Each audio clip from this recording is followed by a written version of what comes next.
বন্ধুরা, মক্কার কাফের মুশরিকরা রাসূলের ডাক না শুনলেও প্রায় ৩০০ মাইল দূরের মদিনার লোকেরা শুনেছিল। তারা দূরে বসেই রাসূলের তৌহিদের আন্দোলনে যোগ দিতে লাগলো এবং এক পর্যায়ে তৌহিদের আন্দোলন মদিনায় শক্তিশালী হয়ে উঠল। ফলে মদিনায় হিজরত করলেন রাসূল সাল্লাল্লাহু আলাইহি সাল্লাম ও তার সাহাবীগণ। শুরু হলো রাসূল সাল্লাল্লাহু আলাইহি সাল্লামের জীবনের দ্বিতীয় পার্ট, মাদানী জীবন।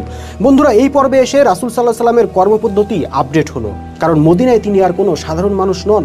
এখানকার মানুষ তাকে নেতা হিসেবে গ্রহণ করে নিয়েছেন এবং তিনি হয়ে উঠেছেন মদিনার রাষ্ট্রনায়ক। এতদিন কিন্তু রাসূল সাল্লাল্লাহু আলাইহি সাল্লাম ছিলেন শুধুই ইসলামের কর্তৃপক্ষ, কিন্তু মদিনায় হিজরতের পর এখন তিনি হয়ে উঠলেন রাষ্ট্রেরও কর্তৃপক্ষ। তিনি এখন ইমাম, শত শত মোমেন মোমেনা তাকে নেতা হিসেবে গ্রহণ করে নিয়েছে। বিশাল আরব উপদ্বীপের বুকে এক চিলতে জমিতে মাথা তুলে দাঁড়িয়েছে এক মোমেন জাতি, যাদের মূল মন্ত্র হলো আল্লাহর হুকুম বিধান ছাড়া আর কারো হুকুম বিধান মানব না। তখন স্বভাবতই প্রশ্ন উঠলো, রাষ্ট্র পরিচালনায় আল্লাহর হুকুম কি, অর্থনীতিতে আল্লাহর হুকুম কি, আইন কানুন দণ্ডবিধিতে আল্লাহর হুকুম কি, প্রতিরক্ষা নীতিতে আল্লাহর হুকুম কি, এবং এসব বিষয়ে আল্লাহর পক্ষ থেকেও বিধিবিধানগুলো নাজেল হতে থাকলো এবং রাসূল সাল্লাল্লাহু আলাইহি সাল্লাম সেই বিধিবিধানগুলো যথাসময়ে জাতিকে জানিয়ে দিতে লাগলেন এবং কার্যকর করতে লাগলেন।